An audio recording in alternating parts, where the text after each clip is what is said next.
बाबा जी की प्यारी सात संगत जी, राधा स्वामी जी। आज की साखी में हमें एक संत के बारे में बताया जाएगा जिन्होंने एक अमीर लड़के का अहंकार खत्म करके उसे सही रास्ता दिखाया। कृपया साखी को ध्यान से सुने जी। एक नगर में एक जुलाहा रहता था। वह स्वभाव से अत्यंत शांत, नम्र और वफादार था। उसे क्रोध तो कभी आता ही नहीं था।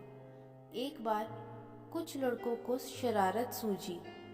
वह सब उस जुलाहे के पास यह सोचकर पहुंचे कि देखें इसे गुस्सा कैसे नहीं आता। उनमें एक लड़का धनवान माता पिता का पुत्र था। वह वहां पहुंचकर बोला, यह साड़ी कितने की दोगे? जुलाहे ने कहा, 10 रुपए की। तब लड़के ने उसे चिढ़ाने के उद्देश्य से साड़ी के 2 टुकड़े कर दिए और एक टुकड़ा हाथ में लेकर बोला, मुझे पूरी साड़ी नहीं चाहिए, मुझे तो यह आधी साड़ी ही चाहिए। इसका क्या दाम लोगे? जुलाहे ने बड़ी शांति से कहा, 5 रुपए। लड़के ने उस टुकड़े को भी और 2 भाग किए और फिर दाम पूछा। जुलाहा अब भी शांत था। उसने बताया, 2.5 रुपए। लड़का इस प्रकार साड़ी के टुकड़े करता गया।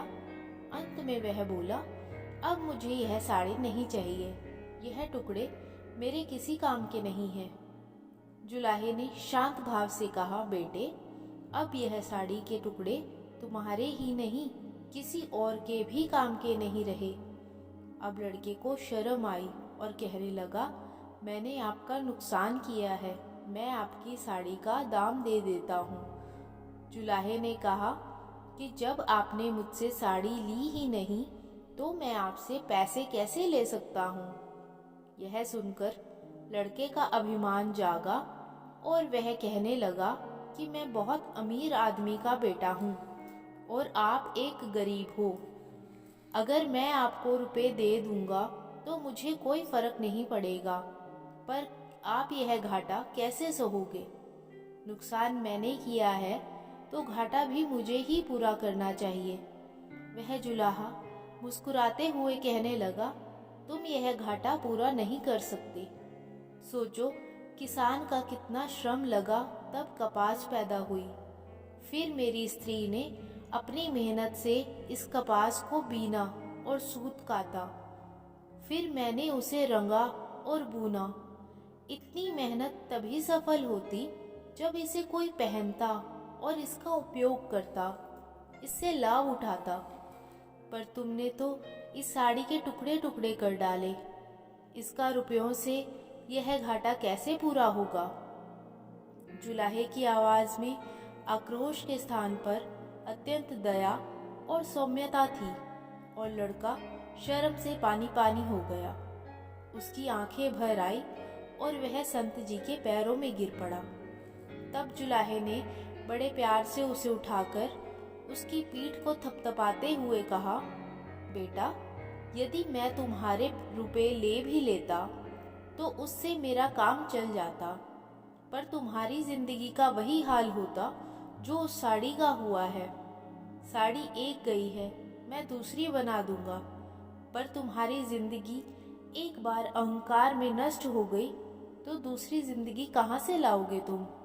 तुम्हारा पश्चाताप ही मेरे लिए बहुत बड़ी कीमत है। मुझे तुमसे और कुछ नहीं चाहिए। संत जी की ऊंची सोच और समझ ने लड़के का जीवन बदल दिया। ये कोई और नहीं, ये संत कबीर साहिब थे।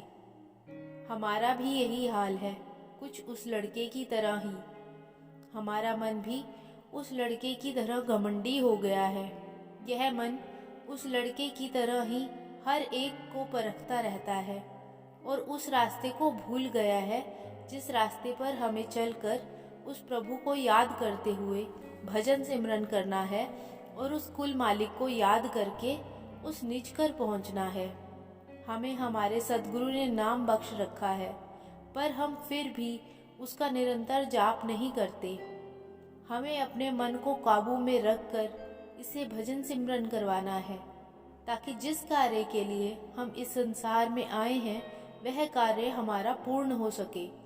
इसलिए कुल मालिक को हर रोज याद करो, मन को अच्छे रास्ते पर लाकर इससे सिमरन करवाओ। जब तक यह मन अच्छे रास्ते पर नहीं चलेगा, तब तक हम आध्यात्मिक कमाई में आगे नहीं बढ़ सकते।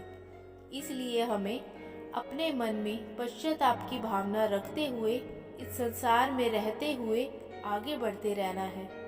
पश्चाताप से हमारे मन में नम्रता आएगी और यह झुकना सीखेगा। जब यह झुकना सीख गया तो यह अपने आप ही परमार्थ के रास्ते पर आगे बढ़ता जाएगा और हमारा सच्चा मित्र बन जाएगा। जब मन हमारा मित्र बन गया तो फिर हमें किसी से डरने की क्या ज़रूरत है।